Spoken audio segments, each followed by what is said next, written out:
Radio warra Wangeelaati.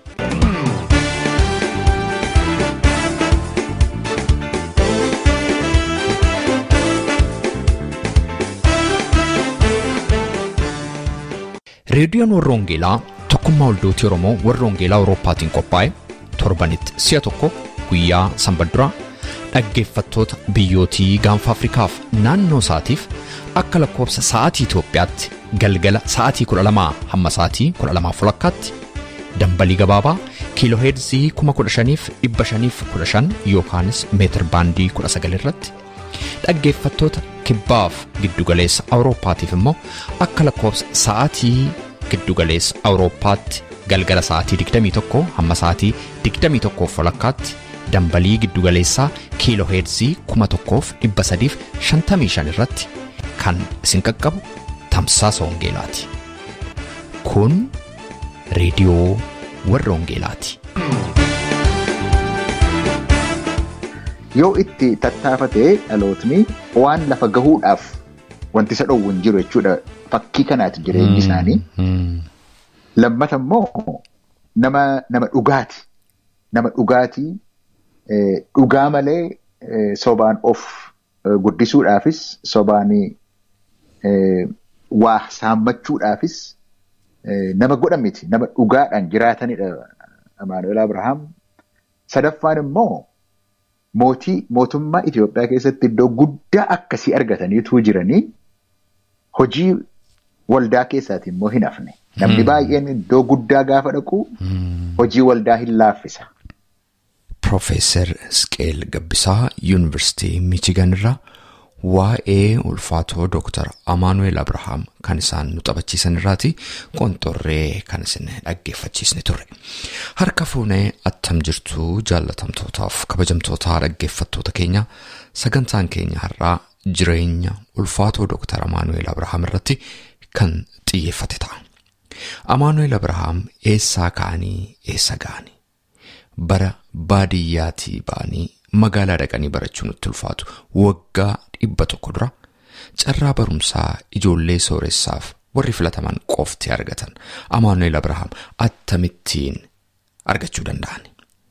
Bara ilmaan Oromootiif hojii gaasha qabu argachuun illee rakkisaa turetti isaan attamitti darbanii biyya Faranjiitti ambaasaaddara ta'uu danda'an? Amaanu'eel waldaa kiristaanaatiif bu'aa isaan buusan maali? Dhalootni kunoo jireenya isaanii irraati maal barataa gaaffilee jedhaniif kabiroo irrattis akka yaada isaanii nuu kennaniif keessummoota lamaa sagantaa keenya irraa keessatti affeerreerra. Profeesar Isqeel Gabbisaa qorataa seenaa Yuunivarsiitii Keetering Flint Michigan irraati akkasumas immoo luba Dr. Tasgaraa Hirphoo Hermaansborg Jarmanii irraati keessummoota keenya har'aati.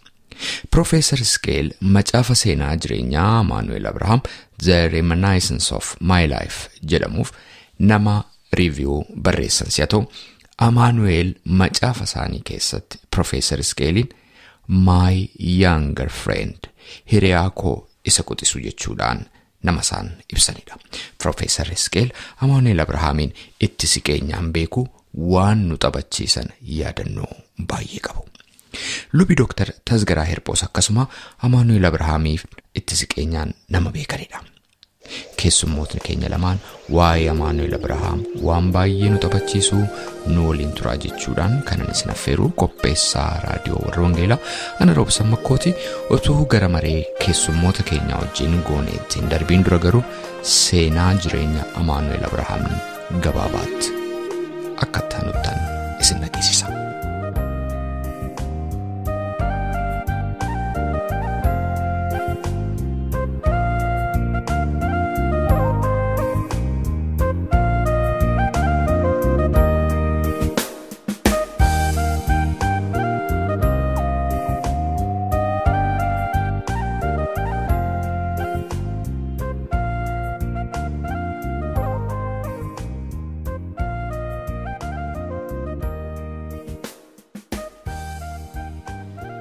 Amaanu'eel Abrahaam bitootessa 17 bara 1913 Wallaggaa dhihaa Boojjii naannoo Bantii Adaree mana kaakayyuu isaanii maalimmoo gamaa keessatti Abbaa isaanii obbo Abrahaam Taatoof haadha isaanii adde Qanaatuu Maalimmoo irraatii dhalatan. Abbaaf haadha isaaniitiif mucaa afuraffaa kan turan Amaanu'eel obboleettii isaanii sadanuu durba lamaaf dhiira tokko xinnummaatti dhabani. Ergamootni wangeelaa biyya Swiidin irraatii dhufanii erga Eertiraa qubatanii booda lallabdoota wangeelaa yeroo jalqabaatiif gara Wallaggaatti ergan irraatii wangeela dhaga'uudhaan warra manan keessaa tokko kan turan abbaan Amaanu'eel Abrahaam Taatoo wal duraa duubaan waan duutni ijoollee isaanii jalaatii funaannateef duunni ijoollee dideetti marmaare kun akka irraatii cabuuf yeroo hundumaa atuu walirraa hin kutiin haadha warraa isaanii wajjin ta'uudhaan hin kadhatu turani. Waaqayyos kadhannaa isaanii dhaga'ee abjuudhaan deebii kenneef. Waaqayyo mucaa dhiiraa Amaanu'eel jedhamu akka kennuuf namni booruu simaa jedhamu tokko immoo akka abbaa kiristinnaa mucichaa ta'u itti dubbate. Gaafa Amaanu'eel dhalatan abbaan isaanii Abrahaam nama Amaanu'eeliif abbaa kiristinnaa ta'u booruu simaa nama jedhamu kana bira deemsa sa'aatii 10 adeemanii Amaanu'eeliin akka sirna amantii ortodoksiitti cuubsisan.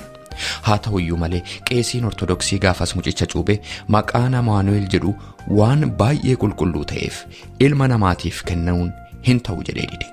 Haa ta'uyyuu malee iddoo Amaanu'eel jennu walda Amaanu'eel haa jennu hiikni isaas ilma Amaanu'eel jechuudha jedhee abbaa Amaanu'eelitti dubbate. Abbaan Amaanu'eel garuu mucichi deebii kadhannaa isaanii ta'uusaa jabeessanii waan amananiif didanii mucaa isaanii Amaanu'eel jedhanii moggaasan. Akaakaan isaanii garuu Abdiisaa jedhanii waamuun ture. Amaanu'eel mucaa waggaa 5 ta'anii mana barumsaa Swiidin mishinii kan Boojjitti argamu seenuudhaan afaan Ingiliziif afaan Amaaraa baratan. Ittaansuudhaan seenaa macaafa qulqulluu ba'eessa godhanii barachuudhaan barataa qaxalee ta'uu isaanii agarsiisan. Dandeettiin mucaa isaanii kan argan abbaan Amaanu'eel ilma isaanii magaalaa Finfinneetti kan argamu mana barumsaa Swiidish mishinii galee akka inni baratu waan barbaadaniif hiriyaan isaanii tokko Amaanu'eeliin fuudhee fi gara Finfinneetti akka geessu gaafatan. Hiriyaan isaanii kunis tole jedhee Amaanu'eeliin fuudhee yoo ka'eyyuu Naqqamteen ga'ee achumatti dhiisee darbe. Abbaan Amaanu'eel gochaa nama kanaatti yoo garaan isaanii gaddeeyyuu matumaa abdii hin kutanne. Utuu baay'een turiin mootummaan dargaggoota dandeettii addaa qaban bakka garagaraatii walitti qabee mana barumsaa Tafarii Makonnoonitti barsiisuudhaaf murteessuunsaa hin dhaga'ame. Amaanu'eel carraan filamuu yoo isaan qaqqabuudhaa baateyyuu carraa barumsaa argatee harmeensaa kan erguu didde iddoo mucaa tokko bu'aniitu Finfinnee mana barumsaa galani. Amaanu'eel atuu hin turiin mana barumsaa kana keessatti barattoota hunda caalu ta'an dandeettii addaa agarsiisaniinis yeroo garagaraatti badhaasota garagaraa argataniiru. Barumsa waggaa 6 waggaa 5 keessatti xumuranii eebbifamanii ba'ani. Akka barumsa fixaniinis Amaanu'eel Abrahaam barsiisaaf direkteera ta'uudhaan mana barumsaa Asaba Tafariitti ramadaman. Amaanu'eel Abrahaam hojii isaanii kana keessatti dandeettii gaggeessummaa olaanaa isaan agarsiisan irraa kan ka'e lakkoofsi barattoota mana barumsichaa haalaan dabale. Bara Xaaliyaaniin Itoophiyaa weerarte yeroo mooticha Haayile Sillaasee dhimma barbaachisaatiif nama Ajjaash Warqinaa jedhaman gara Awurooppaatti erge nama barbaade tokko immoo Ajjaash Warqinaan of duukaa fuudhee adeemuu akka danda'u yemmuu eeyyamaniif Amaanu'eel Abrahaamiin barreessaa isaa godhatee of duukaa fudhatee gara biyya Ingilizii adeeme. Itti fufuudhaan garuu Xaaliyaaniin Itoophiyaa yeroo weerarte mooticha Haayile Sillaaseef maatiin isaanii gara biyya Ingiliziitti yeroo baqatan Ajjaash Warqinaan waan hojii sana dhiisee gara biyya Hindiitti galeef itti gaafatamummaan hojichaa guutummaadhaa guutuutti Amaanu'eel Abrahaamitti kenname. Amaanu'eel Abrahaam turtii isaanii biyya Ingilizii keessatti waldaa kiristaanaa wajjin walitti dhufeenya gaarii qabaachaa waan turaniif jireenya fuuraa isaaniis haalaan jabaatee guddate. Bara 1943 Amaanu'eel Abrahaam yeroo gara biyyaatti deebi'an al tokkichaan miseensa waldaa kiristaanaa waldaa Makaana Yesuus Itoophiyaa ta'ani. Otuu baay'ee hin turiinis jaarsa waldaa ta'anii filamuudhaan tajaajila kennan. Jaanuwaarii 25 bara 1963 pirezidaantii waldaa Makaana Yesuus Itoophiyaa ta'uudhaan hanga Jaanuwaarii 25 bara 1988 waggaa 22 otuu walirraatii hin kutin tajaajila guddaa kennaniiru. Bara 1957 hamma bara 1984 immoo waggaa 27 guutuudhaaf koree hojii raawwachiiftuu waldaa Luuteranii addunyaa yookaanis immoo Lutheran World Federation ta'uudhaan hojii guddaa hojjetaniiru. Kana malees ministeera barnootaa, ministeera dhimma siyaasaa, ministeera poostaa, telegiraafii fi telefoonaa, ministeera walqunnamtii akkasumas immoo ministeera albuudaa lafa keessaa ta'uudhaan hojjetaniiru. Itti dabalees biyyoota Hindii, biyya Xaaliyaanii fi biyya Ingiliziitti ambaasaaddara Itoophiyaa ta'uudhaan hojii seenaan yaadatu hojjetaniiru. Amaanu'eel Abrahaam macaafota baay'ee afaan Ingilizii irraatii gara afaan Amaaraatti kan hiikan si'a ta'u seenaa jireenya isaanii kan agarsiisu macaafa The Reminiscence of My Life jedhu barreessanii bara 1995tti as magaalaa Oslootti maxxansiisaniiru. Bara 1974 mootummaa Dargiitiin ministeerota bara isaanii keessa turan baay'ee wajjin erga hidhamanii booda warri isaanii wajjin hidhaman hundi yeroo ajjeefaman isaan waggaa tokko booda gadhiifamaniiru. Amaanu'eel Abrahaam bara 2002tti kan du'aan biraatii boqotan warra manaa isaanii adde Eleenii Alamaayyoo waliin ijoollee 4 kan horan si'a ta'u ijoollee isaanii immoo 3 arganiiru. Amaanu'eel Abrahaam dhalatanii waggaa 103tti onkoloolessa 22 bara 2016 kan boqotan si'a ta'u sirna awwaalchaa isaanii onkoloolessa 27 bara 2016 magaalaa Finfinneetti raawwateera. Reediyoon warra Wangeelaa maatii isaanii waldaa kiristaanaaf akkasumas immoo saba isaan jaallatu hundumaaf jajjabina hawwiti.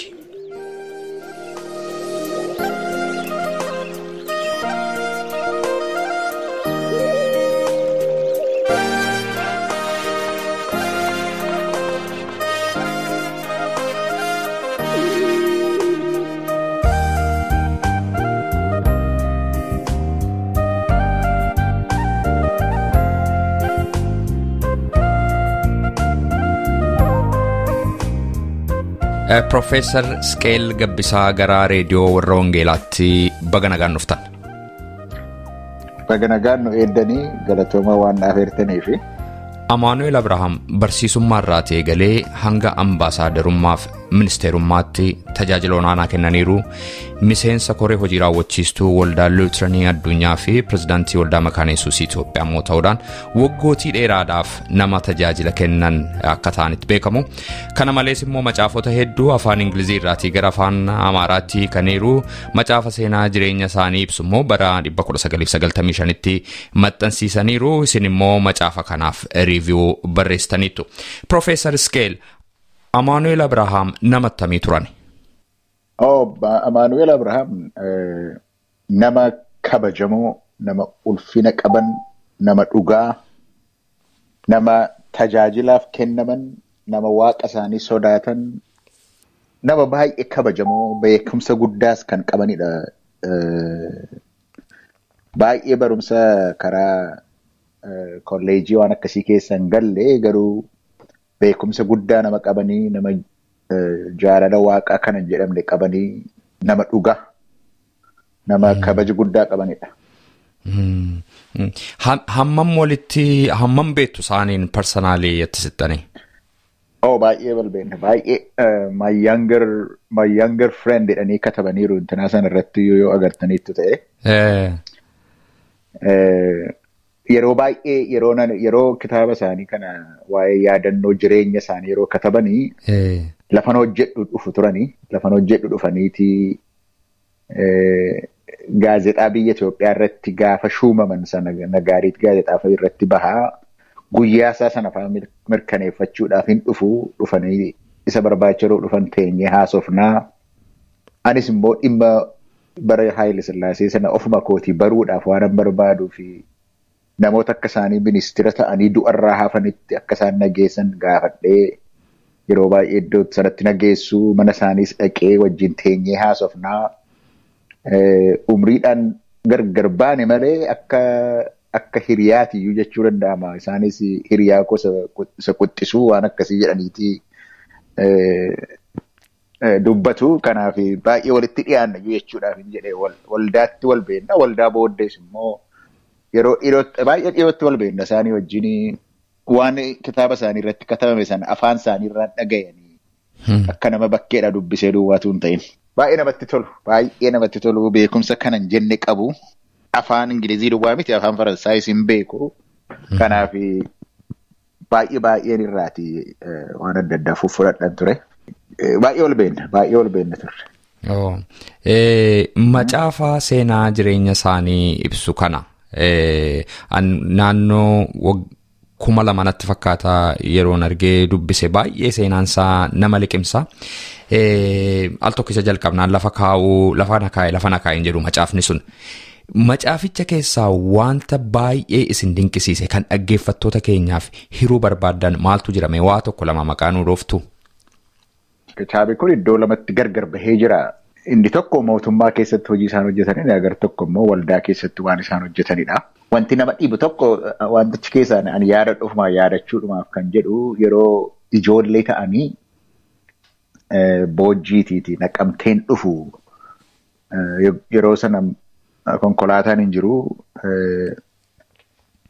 namatu gaangee irra taa'aa gaangee sana duukaa deemu miillaanitti deemu jechuun kophee hin qabanii gaangee sana wajjin yeroo fiiganii egaa bokkaan roobee dhoqqeen egaa dhoqqee baay'een egaa irratti namni ejjeteeti qara baaseeti gogeeti jira achirratti miillatu sarra yeroon fiigu miilli na dhiigee baay'ee na dhiigee gaafa naqamteen geenyu baay'ee miidhamee tanan ture.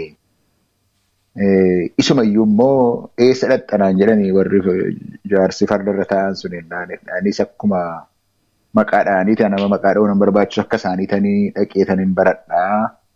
Haile Sillaaseen ijoollee ergaa jedhaniiti Dajjaachab Tamaaramitti himanii waan jiraniifi anis akkuma isaanii ergamee tan baruudhaaf barbaadaa jedheenaan moo ishee akka keetiitu danda'aa naan jedhanii jaarsi jedhanii nama akka sanatti tuffatamantu sadarkaa guddaa karaa waldaas haa ta'u karaa tajaajila mootummaas haa ta'u akka isaan jedhanitti ani nama siyaasaas miti ani mootiidhuma Haile Sillaaseetu hojii koo hamma inni barbaadetti tajaajilaan nan gargaara jedhanii kan isaan jedhan egaa miilla akkasitti dhiigee ijoollummaatti akka itti fiiganii boojjiitii bahaniitii naqamteetti miillaan akka ijoolleetti dhufanii achiitii bahanii lafa guddaa ga'uun isaanii waan nama dhibudha.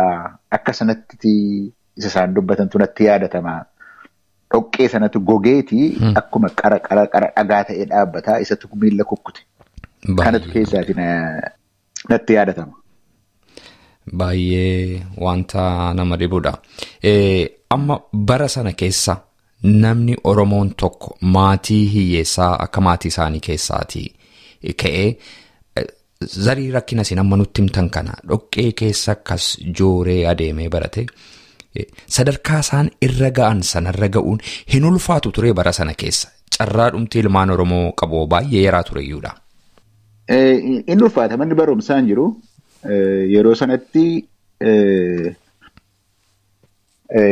mana barumsaatii Tafarii Makonnanii bananiiti kuni akka lakkoofsa Itoophiyaatti gaanii isaan kana jedhanii 1918 irratti. Nama waggaa muraasaa ta'anii. 11 ta'uu isaan yeroo sanatti. Tafarii Makonnin mana barumsaa haara Tafarii Makonnin yeroo sana nugusayyuu hin taane mootii hin taane Haile Sillaaseen Iyyaasuu irraatii fuudhanii Zawdiituutu mootii biyyaa turte isheetu. Yeroo sanatti mana barumsaa Tafarii Makonnin jedhamayyuu manni sun raas Tafarii Makonnintu bane. Achitti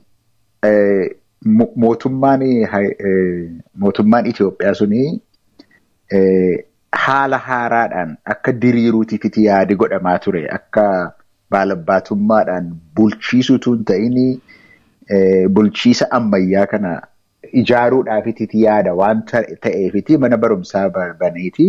Mana barumsaa sana keessatti namoonni waa baratanii biirokiraasii sana keessa akka hojjechuudhaaf danda'anitti yaadaan reefuudhumatti bulchiisa ammayyaa sana ijaaruu jalqabaa ture Raas Tafariin. Kanaafiti naannoo adda addaatii irraatiiti warra baalabbaata biyyaatiin yookiis mootii biyyaatiin nama naa ergaa as keessattan barsiisa jedhee gaafatee jiraayyuuti. Dajjaamach Habtamaariyaam. Dajjaach Habtamaariyaam nama ergaa jechuudha dhagahaniiti kana keessatti ergamuudhaaf yaalanii keessaas immoo Naqamteetti waggaa tokkuma lama akkas ergii baratanii booda Tafarii Mokonniinitti ergamaniiti warra yegguu duraa mooticha Haayile Sillaaseedhaa fi tajaajiluuf ministira ta'an keessaatii isaanii wajjinitti barataniyyuu. Isaan afaan Ingilizii istiriimii Ingilizii baratanii warri kaan immoo istiriimii Faransaayii baratanii boodana yeroo bara Haayile Sillaasee jeneraalota kan ta'anii ministiroota kan ta'anii wajjumaan mana barumsaa sana keessa turanii jechuudha. Achi dhaquudhaaf kan isaan yaalaa turanii 18tti achitti galan. Waan amma jedhe sun isa dura ta'uu danda'a 18 duradha garuu 18tti Tafarii Mokonniinitti galan. Achittidha kan isaan Hakiim Warqineen nama Hakiim Warqineen immoo direektara mana barumsa sanaa ture. Gaafa Xaaliyaaniin dhufuudhaaf jedhu biyya Ingiliziitti ergaman akka isaan ministira jedhu yeroo san ambaasaadara ta'uu isaaniiti. Xaaliyaaniin dhufuudhaaf jettiyyuuti iyyata akka addunyaatti godhaniifiti Hakiim Warqineen kun ergamanii. Isa dura garuu mana barumsaa sana fixanii raawwatanii Finfinnee keessa deemuu iyyuuti Hakiim Warqineen model province isa jedhanis akka nama jedhu bulchiisa ammayyaa sana ijaaruudhaaf waan tureefiti carcaritti ijaaruudhaaf turanii Hakiim Warqineen Amaanu'eeliin fudhatanii carcar model province sanatti mana barnootaa irratti hoogganaa ta'anii akka isaan hojjetanii fuudhanii carcariin dhaqanii. Carcaritti Hakiim Warqinee sanatti walitti dhiyaatanii achi Hakiim Warqineen ministira ta'ee gaafa biyya Ingilizii dhaqu Amaanu'eel Abrahaamiin fudhateeti dhaqe jechuudha. Akkasittiiniti biyya Ingilizii dhaqanii gaafa Xaaliyaaniin dhufu mootichi Haayile Sillaaseen baqatee biyya Ingilizii yeroo dhaqu achitti wal arganii Haayile Sillaaseedhaa fi Amaanu'eel Abrahaam jechuudha. Egaa achitti wal arganii gartee Tsahaafee Ti'izaaz jedhugaa personal secretary ta'uu isaatii kan isa geggeessu Walde Giyoorgis Walde Yohaannis nama jedhanidha. Garuu inni afaan Ingilizii hin beeku. Iddoo sanatti ganama afaan Ingilizii beeku. Hakiim Warqineen biyya Ingiliziitii bahee Barmaatti galee mootummaan Itoophiyaa waan kufee jiruufi. Isaantu achi eembasii sana keessatti hafee Haayile Sillaasees gargaaruu jalqabanii Haayile Sillaaseenis afaan kana beekuu isaaniitii fi ofitti qabee nama beekumsa qabanis immoo ta'uusaa baree ofitti qabee egaa Haayile Sillaaseen naannoo sanatti kan wajjiniin hojjetaa ture Amaanu'eel Abrahaamidha jechuudha. Hamma kanatti mootii sanatti siiqanii jiru jechuudha.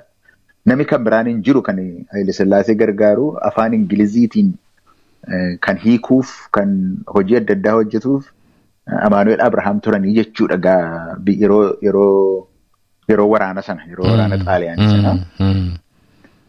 Waraanni Xaaliyaaniin Ingiliziin biyyaa gaafa baasu Haayile Sillaaseen Amaanu'eel Abrahaamiin eembasii yookiis lagaasiyoonii Itoophiyaa sana keessatti dhiisetti biyyatti deebi'ee jechuudha.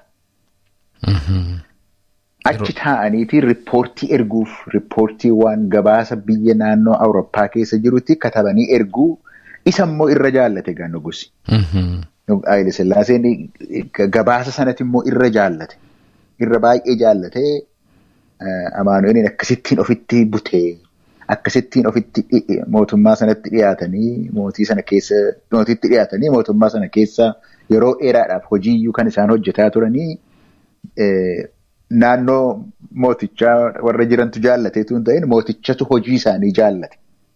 Hojii isaanii baay'ee waan jaallatee fi iddoo adda addaatti ramadee keessumaati mana barnootaa irratti Xaaliyaaniin gaafa deemu achirrattis waanuma nama dhibu tokkotu jira yoo barbaachise nan dubbadha garuu mana barumsaa irratti titi waannaa direektar jedhamaniiti shuumamanii mana barumsaa babal'isuu kan mootummaa babal'isuu irratti hojjechuu jalqabanii jechuudha Xaaliyaanii booddee. Isa booddee iddoo adda addaatti iddoo barbaachisaatti ergatee mootiin Haayile Sillaaseen akkasittiin itti dhimma bahaa ture jechuudha gaa.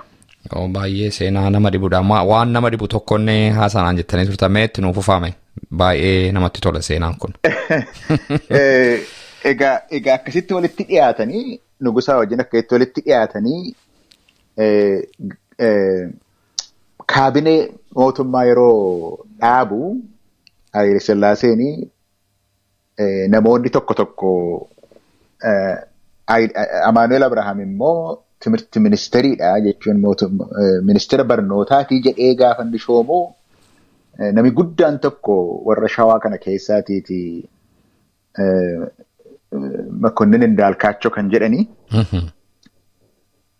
Raas Bitwadad Makonnin Indaalkaachoo kan jedhan nama guddaadha. Raas Bitwadad jechuun warra mootii gajjallaatti warra baalabbaata keessaati isa guddicha jechuudha. Tole. Isatu akka muummicha ministeeraa ta'eeti hojjechuudhaaf shuumamee jiraayyuuti. Isatu yeetinnaa qawaallan naan jedhe jedhani. Eessatti isa beenna namicha kana ministeera gootee shuumtu jedheeti Haayile Sillaaseetti dubbate. Muummichi ministeeraa kan ta'e Makonnin Raas Bitwadad Makonnin Indaalkaachoon kun yeroo Haayile Sillaaseen karaa dippiloomasii qabsoo guddaa qabee jiru kan isa gargaaraa ture Amaanu'eel Abrahaam akka ta'e hin beeka.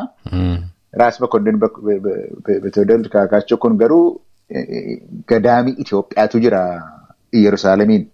Achi keessa ture. Kanaaf qabsoo sana keessa homaa hin turre taa'aadhuma baheeti gaafa Xaaliyaaniin baatu deebi'ee dhufee jiraawuti yeetinnaa qawaallan jedhee jennaan Haayile Sillaaseen የት ታውቁታላችሁ የት ነበራችሁና jedheen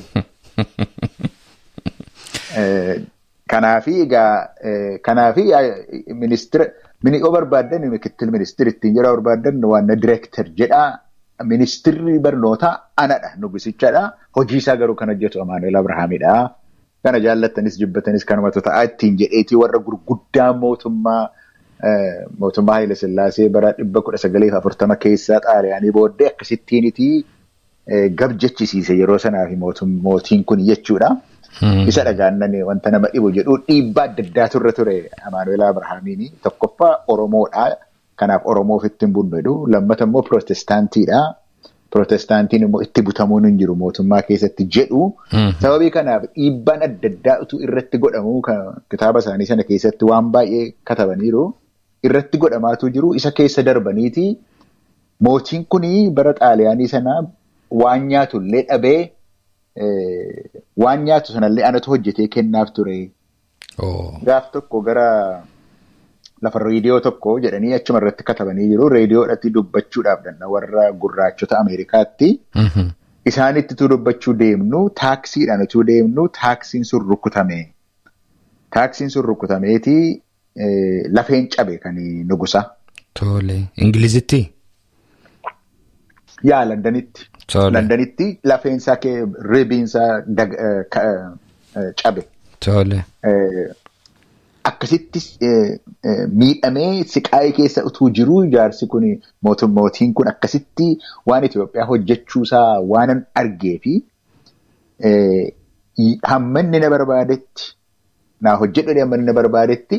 Nan hojjedhaa fi tajaajila koo manni barbaadetti jedhee sana murteeffadhe jedhanii kanaaf dhiibbaan adda addaa utuu irra gahu biyyaafan hojjedhaa. Ani nama siyaasaa miti ani nama tajaajilaati.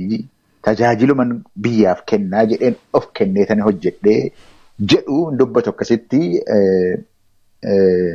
Kitaaba isaanii keessattis akkasitti katabaniiru jiru. Waan hedduutu jira ergii Akililuunis muummicha ministeeraa ta'eetii rakkoo baay'ee akka inni irratti uumaa ture. Achi keessatti kophaa akka ta'an isaan obbo Yilmaarraa kan hafe. Ilmaa dheeressaaf Amaanu'eel Abrahaam irraa kan hafe. Hundinuu warri ministeerota Haayile Sillaasee namoota warra shawaa kanadha yookiis warruma mootitti siiqanii karaa sanyii isaaniiti. Isaanidha of gidduutti hin jaallataniini of gidduutti hin barbaadaniini garuu dandeettiidha qabu jarri kun lamaan. Dandeettii kana hin jedhamne waan qabaniifi Yilmaa dheeressaas Amaanu'eel Abrahaamis dandeettii isaanii irraati kan ka'e iddoo guddaatti waamamanii iddoo hojjetaa turanii dhiibbaa siyaasaa, dhiibbaa sanyii irra jiru kana hundumaa ofirraatiitiif faccisaniiti keessa turanii jechuudha. Akkasittiin mootummaa sana gargaaraa turanii isumayyuu mootuu gochaa jiranii waldaa makaaneessii keessa immoo waggaa meeqa pireezidantii ta'aniiti tajaajilaadha turanii. Amaanu'eel nama ulfina guddaa barbaadan miti. Nama waaqa isaanii jaallatanii waaqa sodaatanidha. Sababii kanaatiif iyyuu dargiin nama 60 gaafa ministeerota Haayile Sillaasee fixu Amaanu'eel garuu homtuu irra hin jiru. Waa tokkitti hin balleessine inni jedheeti jalqaba hidhamanii kan turerraati 60 warra hiriyoota isaanii warra wajjiniin mootummaa Haayile Sillaasee keessa hojjetaa turan dargiin gaafa fixu Amaanu'eeliin garuu manatti gali jedheeti gadhiise dargiin illee. Baay'ee nama dhiba. Baay'ee nama dhiba. Jireenya isaaniitti akka dhuunfaatti waan buufatan hin qabanii, mana addaa keessa jiraatan hin qabanii, horii addaa waan walirra kaawwatan hin qaban jedhama. Yeroo garaagaraa macaafa isaanii keessatti illee akka tuqanitti akka horii rakkatan jireenya maatii isaaniitiif hin ibsu. Meesa kanarratti waan nuun jettan qabdu? Mana isaan keessa jiran sana naannoo Karchalleetti kan ture amma boodan illee keessaa deemaniiru jedhanii mana sana isaantu ijaaree miti. Kan ijaare yeroo isaan mana hidhaa turanii haadha manaa isaaniitu gad ijaare. Horiin isaa eessaa akka argame hin beeku haadha manaatu ijaaree dhufanitti galan malee isaantu ijaarrate miti. Hin qaban isaanis. Mana illee isaan hin ijaarranne dhugumadha kun yani nan beeka sirriitti nan beeka. Boodan ammoo yeroo pireezidantii waldaa makaaneessii ta'anii mindaa makaaneessii irraati argatan sanaaniitiiniti jiraatu turanii. Ergi soorama bahanii immoo hin rakkatu turan. Hin qaban. Waan gahu hin qabanii intala isaaniitu gargaara. Makaaneessuusiin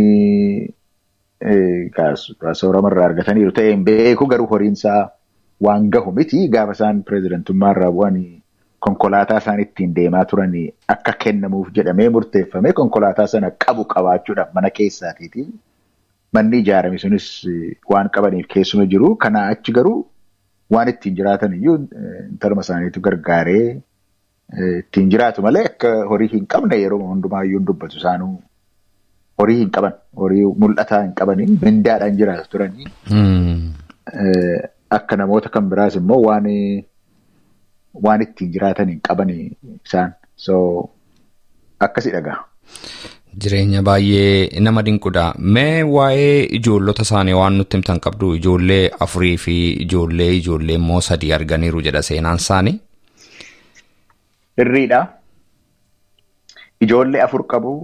Inni guddaan amantii kan jedhanii yeroo Kaanadaa kanatti waa'ee jiyoolojii baratee ministeera albuudaa Itoophiyaa keessaatiiti jiyoolojistii ta'eeti hojjeta ture yeroo dheeraadhaaf. Inni ammayyuu biyyuma jiranatti fakkaata. Baay'ee nama beekamu miti inni hangafaa isadha. Isheen ittaantu Ruth kan jedhanii Ruth Emmanuel. United Nations keessa hojjetti turte. Isheen egaa dura Ethiopian Airlines turte. Boodana garuu United Nations kana keessatti hojjetaa turte. Kanaaf abbaan manaa ishees looyerii tokkodha. Innis dhiyoodhuma kana du'ee isheetu jireenya fooyyee qabu qaba ture. Ishee dhagaa kan ijoollee 2 qabu. Ijoollee dhiiraa 2 kan qabu as New Yorkiin jiru ijoolleen 2. Isheen sadaffaa Saaraa kan jedhanidha. Saaraa Amaanu'eel. Isheen ilma Haayile Sillaaseetti heerumte. Saaraan Iskindir Dastaa. Ilma intala Haayile Sillaasee Tanaanyoo Warqi jechuudha. Abbaan isaa immoo Raas Dastaa kan jedhan kan Xaaliyaaniin ajjeesedha. Iskindir Dastaan humna waraanaa kan galaanarra. Neevii Itoophiyaa keessa ture hogganaadhas ta'ee ture boodana Rear Admiral Iskindir Dastaa jedhu isaan irraati kan dhalatte immoo intala tokkotu jira ammallee isaan bira kan jirtu. Isaantu guddiseyyuu Naa'omii kan jedhani Naa'omii Dastaa jedhu isheetu bira jira. Isheetu wajjin ture yeroo baay'eedhaaf as biyyaana turteeti booddee deebitee galte isaan akka dadhabuu ta'uu isaanii gaafa bartuu asiis immoo badaa hin taaneefi kanaaf hin galte. Egaa ijoolleen 3 warra kanadhaa jechuudha. Ijoollee Ruusii 2 fi kan Saaraa. Iskindir Dastaan warra 60 sana wajjinitti ajjeefame. Warra rashaname sanadha. Isaan keessa jira. Ergasiiti Saaraan kun namicha waa'ee gadaa Oromoo qoratu kana wajjinii wal baraniiti. Anthropologiidha barattee turte isheenis. Asmaroom Laggaseeti.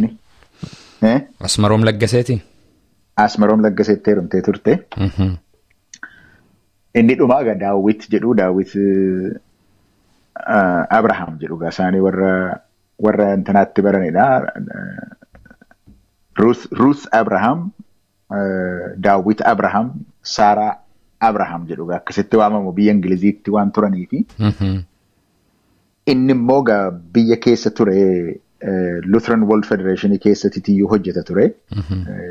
Ammas biyyuma jiranatti fakkaatan Daawit Abrahaam. Ijoolleen isaanii warra kan arfanii ijoollee isaanii immoo warra nama jedhedha. Ijoollee dhiiraa 2 gara New York kan jiraatanii fi kan Iskindir Dastaa Saaraarraa kan dhalatte isaan bira kan jirtudha. Ijoolleen isaanii warra kanadha. Egaa mee dhumarratti dhalootni kun jireenya Amaanu'eel Abrahaam irraati maal barata dhalootni amma jiru kun? Akkasumas immoo Amaanu'eel Abrahaamiin seenaan akkamitti yaadata gara fuulduraatti? Waan dhalootni irraa baratu achi iddoo akka sanaati ka'anii boojjii irraa ka'anii lafa amma gahan gahuun namni jabaatee irratti hojjetee jennaan lafa gahuu malurraati hin hafu jechuudha. Jabaatee dhuma hojjechuutu irra jira. Miilli dhiiguun booddeetti isaanii hin hambifne. Rakkachuun booddeetti isaanii hin hambifne. Mootii biyya sanaa irratti amantii guddaa warra argatan akka isaan dubbatanitti yoo nani mana barumsaa ijaaree kottuuti eebbisi yoon jechuu ni baadhee Amaanu'eel ganama warri ministiraa dhaqaniiti itti mul'achuutu irra jira. Ijjimansaat jedhu itti mul'achuutu irra jira. Jaarsatti yeroo hundumaa gaafan dhaquu Amaanu'eel sanafii taate gidduun ammoo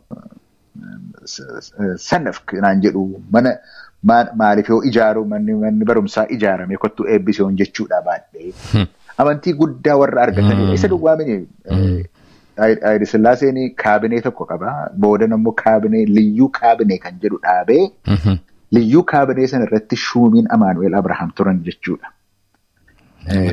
Iddoo itti mootiin Itoophiyaa garmalee amantii guddaa irraa qaba ture.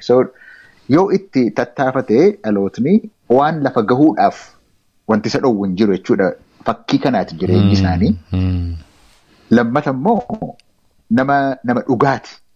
Nama dhugaatii dhugaa malee sobaan of guddisuudhaafis sobaan waa saammachuudhaafis nama godhan miti. Nama dhugaadhaan jiraatanidha Amaanu'eel Abrahaam.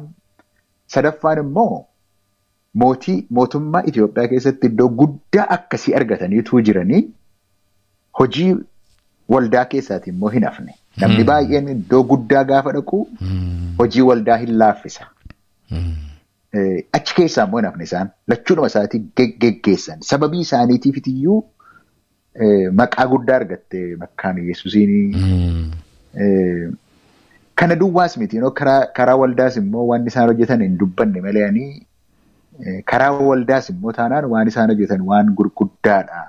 Waldaan makkaan Yesuusii utuu isaan hin jiran ta'eetiitii hin jiraattu jechuudhaaf hin dhaqu bifa kanaan garuu guddachuudhaaf hin dandeessu.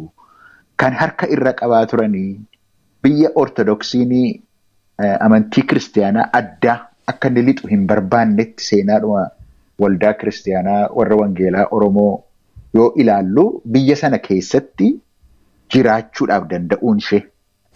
Uummanni beeka ta'een beeku gaafa Makkaana Yesuusiin dhaabbatte wangeelaawit beeta kiristiyaan Makkaana Yesuus jedhamti malee Itoophiyaayyuu hin jedhamtuu jedhameeti mormamee ture. Wangeelaawit beeta kiristiyaan Makkaana Yesuus jedhu malee Itoophiyaa wangeelaawit jechuun hin ta'uu jedhamee jalqaba gaafa maqaan kun madaalamu mootummaan sartifikeetii kennuu fi wangeelaawit beeta kiristiyaan Makkaana Yesuus Itoophiyaa jedhani malee Itoophiyaa jechuun iyyuu hin danda'amu kan jedhame ture. Maaliif kun? Waldaan Itoophiyaa kan Ortodoksii duwwaadha malee waldaan Itoophiyaa Ortodoksii malee waldaan kiristaanaa kan biraa jiraachuudhaaf hin danda'amu waan jedhamuuf waan kaatolikiis haa ta'u warri pirootestaantiis bakkeedhaa dhufanii maxxeedha jechuun isaanidha. Bakkeedhaa dhufanii isaan kan bakkeeti malee kan Itoophiyaa ta'uudhaaf hin danda'anii waan jedhamuufika. Kanaafi isallee dhaqanii kan irratti lolanii kan irratti nugusattis iyyatanii waan adda addaa Makkaana Yesuusiin gochuudhaaf akka dandeessutti warra misyoonii kun dhufanii lixanii hojjechuudhaaf akka danda'anitti hojii gurguddaa hojjetanii.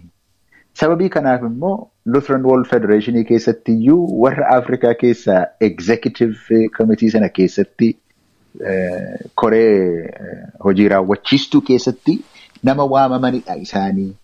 Kun egaa tokkoffaa jabaatanii hojjetu waanuma haalli irratti, lammaffaa dhugaadhaan hojjetu, sadaffaa dandeettii guddaadha qabu. Dandeettii guddaadha qabu. Sababii kanaatii fi iddoo guddaa gahanii dhalootni egaa kana dhagaa kan irraatii barachuun danda'u waan akkas akkasii yoo uummata jireenya isaanii irraatii barate. Amma baay'ee isaa karaa mootummaa dubbanne malee karaa Makkaana Yesuusii waan isaan godhan baay'ee hin dubbanne. Hojii jireenyi isaanii kana kitaaba isaanii keessatti akka mul'atu iddoo lamatti hirama. Akkuma kitaaba isaanii iddoo lamatti hiramee jiru. Inni kaan waan isaan tajaajila uummata Itoophiyaatiif godhan. Isaan akkas jedhu. Ani tajaajila uummata Itoophiyaatiif han godheedha kan isaan jedhan. Karaa waldaa immoo ammas tajaajila uummata Itoophiyaatiif karaa waldaa waan godhan. Hojii gurguddoo nama hojjetanii Amaanu'eel Abrahaamii nama yaadannoo guddaa qabanii nama kabajamoo akkasii aniin agarree nama baay'ee namatti tolanidha. Waan baay'ee nama barsiisu, beekumsa guddaadha qabu. Taa'anii wajjin haasa'uun akka hojii kootiin jedheetanii wajjin haasa'a asiillee gaafan baay'ee deddeebi'u itti himadhee waan dulloomanii jiranii fi beellama naa kennu sa'aatii akkasitti kottu naan jedhu sa'aatii akkasitti dhaqee wajjin teenyee haasofnee waan meeqa haasofnee waan amma jirus waan darbes haasofneeti irraatii deemna turre. Karaa isaaniis immoo namoota gurguddaa baay'ee Itoophiyaa kana wajjin yeroo isaanii wal balbaree beekumsa guddaa isaan irraatii argadhee nama guddaa dhagaa garuu namni du'uun hin oolu garuu gaa arjooma waaqaatiin waggaa 103 105 se'eeyyuuti amma sana jiraataniiti darban gara gooftaa isaaniitti. Hin darbani malee hin du'an jechuun hin danda'amu. Jireenyi isaanii garuu bakkeetti jira. Siidaan yaadannoo isaanii, hojiin isaanii dhaabbatee waan hafudha jechuudhumaaf hin jedhiga. Hojiin isaanii dhuguma dhaabbatee waan hafudha. Profeesar Isqeel Gabbisaa Yuunivarsiitii Keetering Flint Michigan irraati maqaa dhaggeeffattoota keenyaan guddaan isin galateeffadha. Galatoomaa.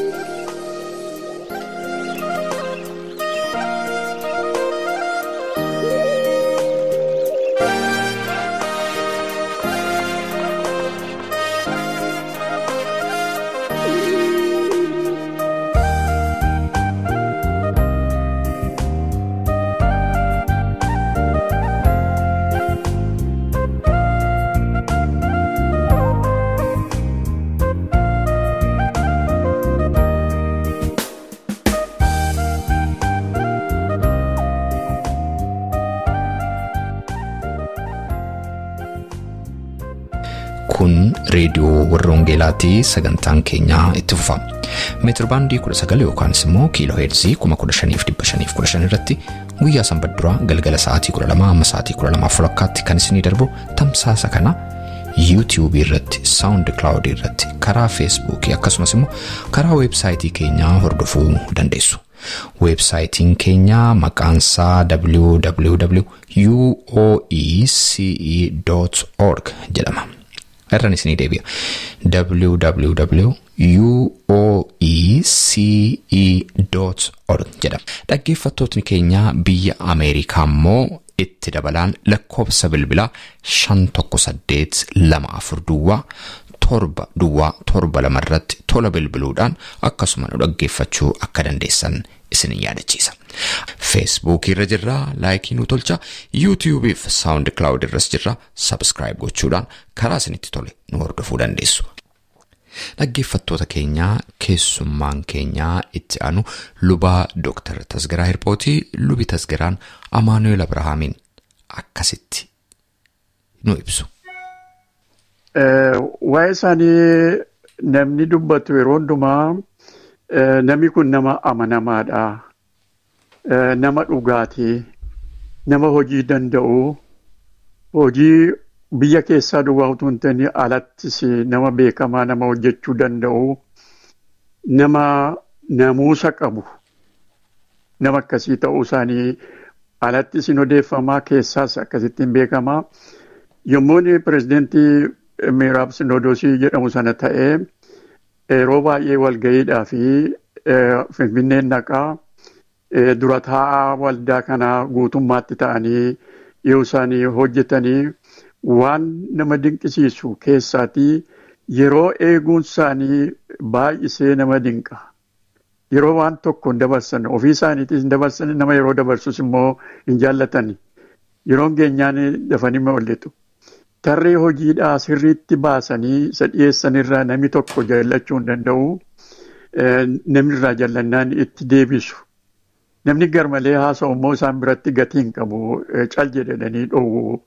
Wanta hin taane wanta achi keessa hin jirre nama haasa'u yookiis nama tuqu yoo arganii akka akkasiittanii isaan beeka. Hojii jalqabanii ministeeruma ta'aniiyyuu pirezidentii ta'anii immoo hojjetanii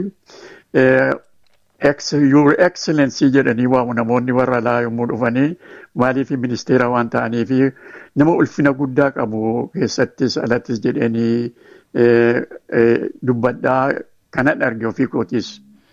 Yeroo mootummaa Hayilasillaasee keessa tajaajilaa turanii sadarkaa garaagaraatti dhiibbaa guddaatu isaanirra jira. Ministeerota isaanii wajjin hojjetaa turan warra kaabinee warra mootichatti siqan biraatii kan jedhutu dhaga'amaa ture. Waan kana waan beektan qabduusin? Waa beekan si'a baay'een isaan dubbisaa ture. Erguma isaanii hojii dadhabanii manatti galaniyyuu si'a 3-4 dhaqee mana isaanii dhaqee wajjin haasa'ee seenaa sana guutuutti natti himaniiru. Maaliif biyya alaatti akkas deddeebitanii ambaasadara fa'aa taatanii jennaan Hayilasillaaseen waan na jaallatuu fi hojii warra kaanii caalaa naa kenna. Kanaaf ofirraa na fageessuudhaa fi dafaniitu alatti na ergaa turanii. Dhiibbaa garaagaraatu ture. Hayilasillaaseen waan na jaallatuuf Londonitti hojii gaarii waan hojjedhee fi baay'isanii nama barsiifatu waan ta'eef isaan irraati gargar na baasanii alatti na erguun isaanii karaa tokko ulfina guddaadha. Karaa kaan immoo rakkina keessaa na baasuudha. Baay'ee na jaallatu. Ani mucaa isaanii wajjin taphadheen guddadhe yeroo isaan Londoniin jiraniyyuu akka mucaa isaaniitti na ilaalu jedhaniitu akkasitti natti dubbatanii. Si'a baay'ee yeroo isaan warri alaa kun gaallaattiin jedhanii gaallaanii mukatti sagaddiifaa yommuu ittiin jedhanii maali muka kun silaalta xarrabeenoo jedhanii gaafatu. Maal soofamuu dinnaan jedhaniitu deebii akkasiifaa yommuu kennanii lammaffaa namni natti deebi'ee natti hin dubbanne nan rabsinee jedhanii akkasitti fa'aa natti himaa turan. Rakkina baay'ee natti uumaa turanii garuu isa keessa darbee dhumatanii hojii koo sirriitti hojjedhee jedhanii natti himuu. Warri ministeeraa baay'ee sooromanii mana baay'ee kan qabanii lafa baay'ee kan qabanii Amaanu'eel Abrahaam mana inni itti galu dhaqee argeera. Mana sabi kan biraatti galu keessaati adda miti.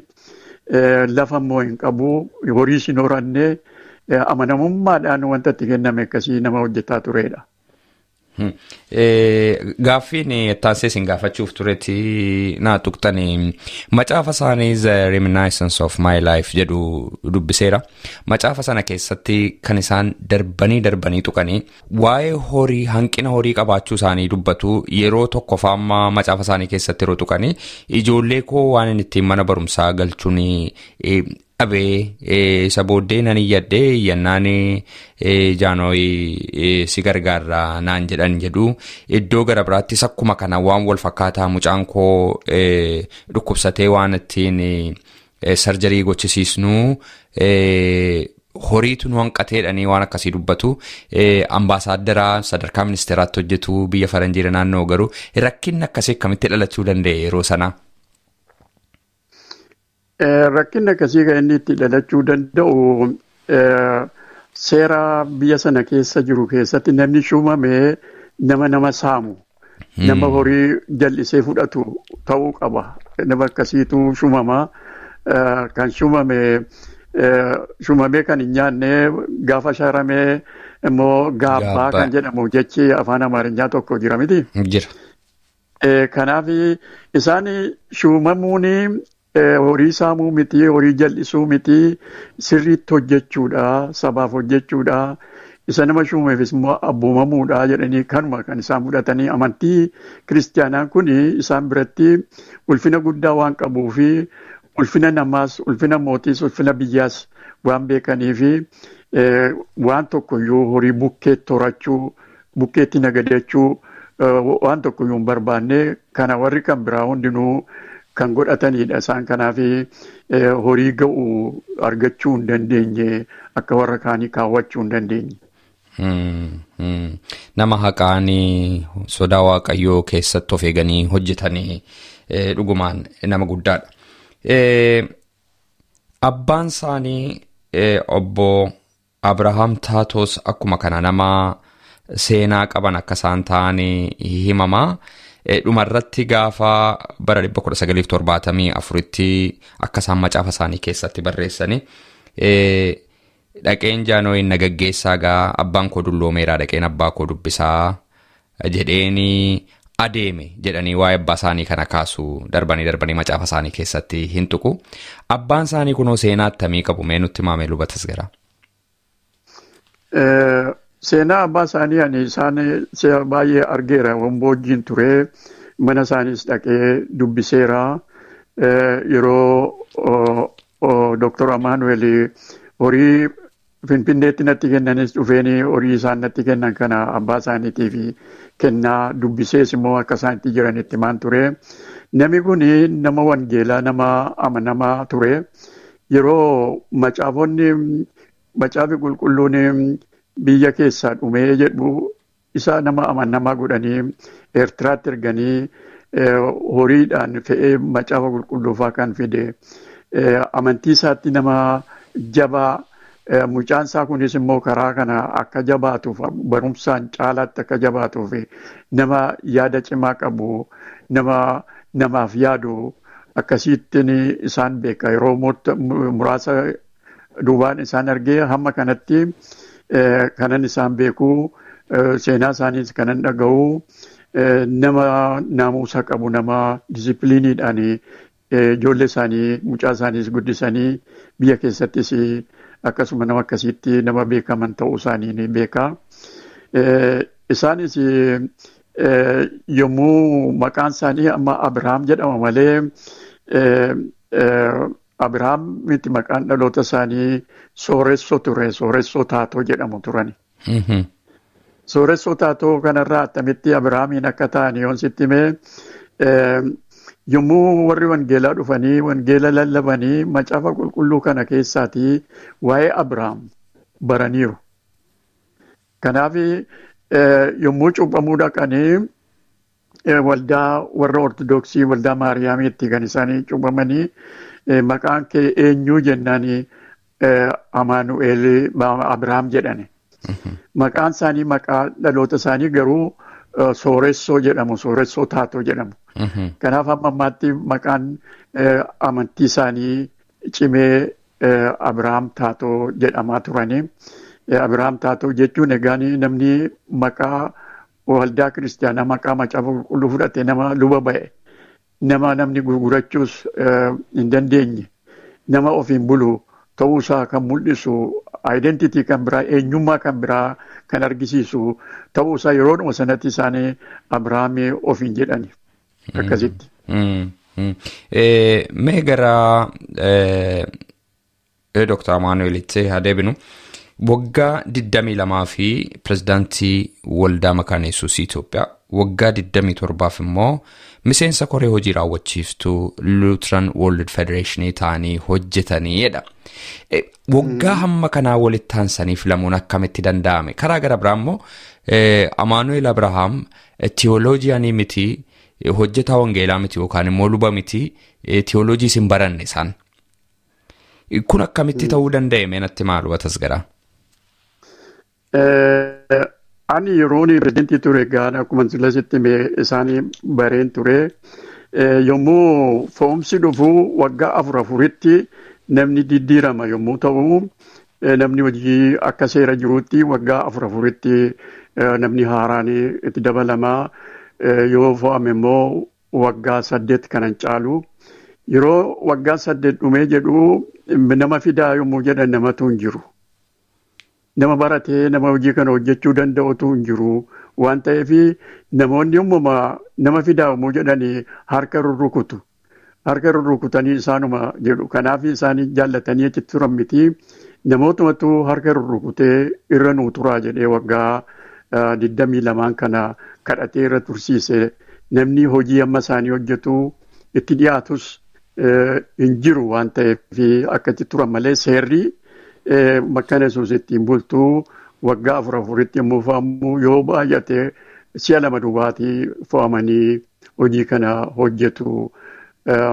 Warra laammoo attamitti akka isaan argatanii yoon sitti mee bara 1955tti yeroo All Africa Lutheran Conference ta'ee yeroo sana isaanii ambaasaadara biyya Ingilizii turanii dhufanii Haile Sillaasee kadhatanii maaloo nama kana nuu kennii dhufee dura taa'aa nuuf haa ta'uu All Africa Lutheran Conference jedhanii Maraangoo biyya Tanzaaniyaatti waamanii utuu makaana Yesuus miseensa Lutheran World Federation iyyuu hin ta'in fuula dura nama akkasii kana barbaanna Afrikaa keessa nama kiristiyaana dhugaa jedhanii kan waammatanii yeroo sana ture.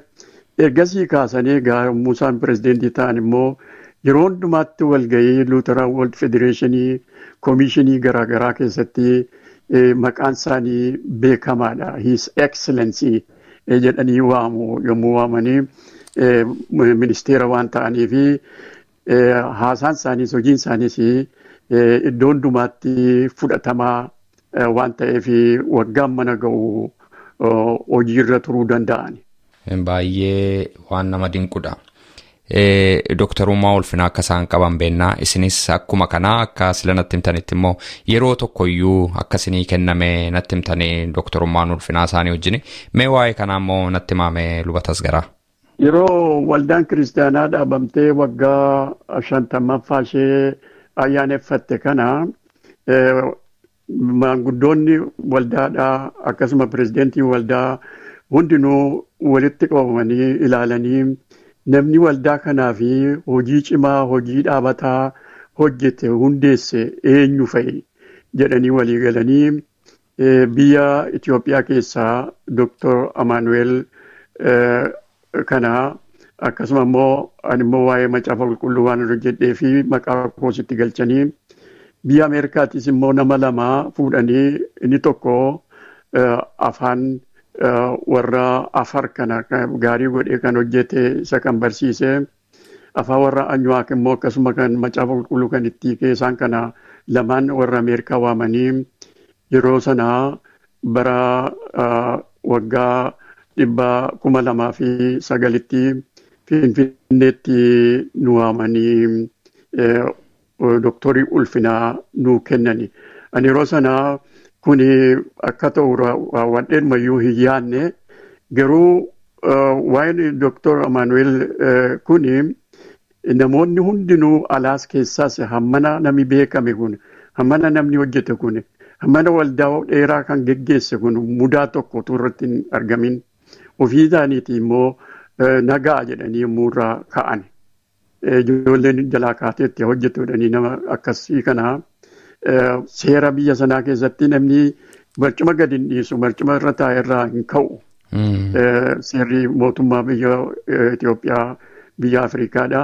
Namni ofiisaatiin jaallatee ka'ee iddoo namaa dhiisee warra hojii jalqaban immoo gargaaru akkasii hin argamne waan ta'eef isaan keessaa fuudhanii Dooktarii Ulfinaa kana kennaniif.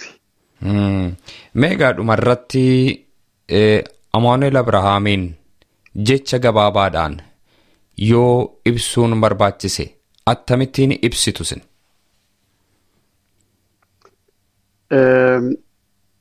Waa lama isa dura waa lamani dubbachuu barbaada. Dhuga baatuu jireenya isaanii fi hojii isaanii kan ta'e. Tokkoffaan bara 1960 keessa mootummaa Haayile Sillaasee galagalchuudhaaf yommuu ka'an yeroo sana ministeerota iddoo tokkotti waamanii dhimmaaf isin barbaanna jedhanii warri loltuu yommuu waamanii isaan immoo waamneeyyuuti anisoo ministeeraa jedhanii dhaqani. Anisoo ministeera maaliif jennaan si ati hin barbaadamtu gali mana keetti jedhanii galchan. Maaliif kana godhani? Ministeerota warra afaan immoo hin ajjeesani. Kuni seenaa waldaa kiristaanaa keenya keessatti dhuga baatuu guddaan namni kuni jallinni tokko yoo ministeera yoo ta'e yoo jallinni tokko yoo irratti hin argamne horiin nama harka isaa keessatti hin argamne. Jireenya qajeelaa nama jiraatu nama amantii isaatti jabaatee jiraatu ta'uusaa dhuga baatuu tokko. Dubbii lammaffaan immoo bara dargiidhaa yeroo sana pirezidentii turanii boojitti waamnee waldaa ilaalaa jennee yommuu waamnuu dhufanii utuu isaan achi jiranii ganama tokko Amaanu'eel Abrahaamiin barbaadamtu kan jedhamu raadiyoodhaan nutti himani. Raadiyoodhaan yommuu nutti himanii Rooppilaanii xinnoon tokko jirti ishee waamnee fi isheedhaan manatti galani. Akkuma manatti galaniini bilbilanii kunoo dhufeeraa na barbaaddu jedhan. Yoo isaan na barbaaddu jedhan dhufanii makiinaa anuma keessa yaabbaddaadhanii makiinaa isaaniitiin fuudhanii dhaqanii hidhani. Mana hidhaa sana keessatti kan sagada godhu, kan kadhata godhu, kan macaafa qulqulluu dubbisu isaani. Phaaphaasiin warra Ortodoksii Abuuna Tewofiloos achuma keessa turan. Gaggeessitoonni waldaas akkasuma gaggeessitoonni waldaa Ortodoksii fi beektonni ministeeronni achi wajjin turan. Amaanu'eel achi keessatti macaafa qulqulluu dubbisee sagadaa ture, kadhataa ture hundumaa fi akka waggaa tokko achi keessatti hidhamee yommuu ba'u mudaan sirratti hin argamne, jallinni sirratti hin argamne. Jedhamee bahe kuni dhuga baatuu guddaadha nuufi tokkoffaan waldaan kiristaanaa keenyaa hundee isheen irra dhaabattee jirtu wanta sobaa akka hin ta'in namni sobaan hojjetus immoo namni jallina hojjetus immoo achi keessatti akka hin argamin kan mul'isu ta'uusaa argisiisa kuni nuufi waan guddaatti seenaa keenya keessatti seenaa saba keenyaa keessattis akka waan guddaatti lakkaa waa'ee isaaniitiif. Kuni baay'eedhuma barumsaa guddaadha lubatas garaa. Dhumarratti gaaffiin isin gaafadhe tokko jira silaa jecha gabaabaadhaan nama waan guddaa hojjetan nama waaqayyoo kana yoo ibsuun barbaachise attamitti ibsitu dhalootni attamitti yaadata? Dhaloonni keenya namni keenya kuni waa dubbisuudhaaf baay'ee hin duudhamu. Seenaa isaanii utuu dubbisanii seenaan isaanii barumsa guddaa irraa argatu jedheen yaada.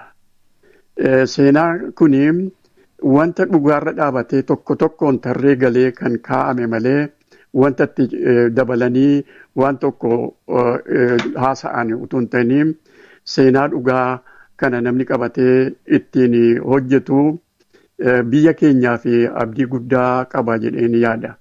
Waldaa Makkaana Yesuus yoo ilaalte achi keessatti amma waldaa sana keessa kan jiru saba hundumaati.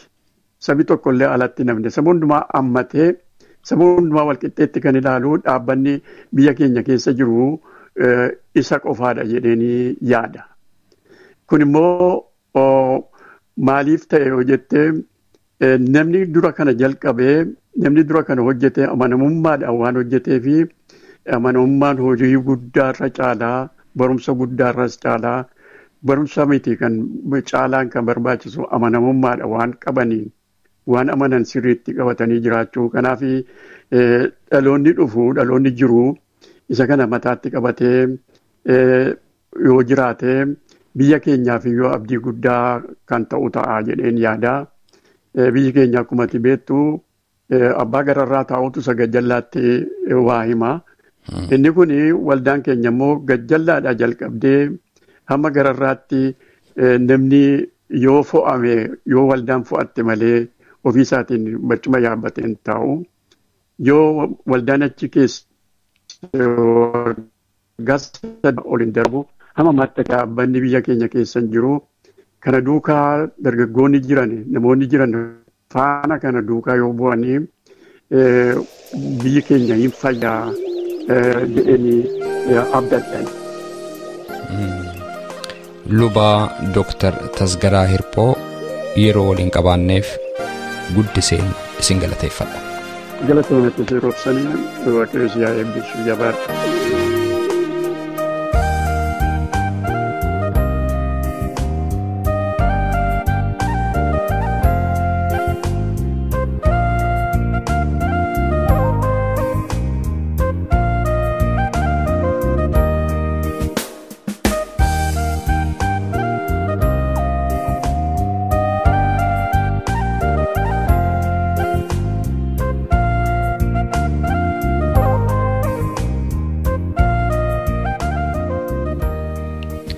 Dhaggeeffattoota keenya sagantaa keenya irratti akka eebbifamtan abdii qabna. Waa'ee sagantaa keenya gaaffii yookaan yaada yoo qabaattaniif karaa teessoo xalayaa keenya rww@tevelingsvine13 Oslo Norway jedhaatiin nu barreessaa yookaanis karaa iimeeyila keenya raadiyoowarrawangeelaa@gmail.com jechuudhaan nu qunnamaa. Torbee sagantaa biraatiin hamma walitti deebinutti nagaa waaqayyootiin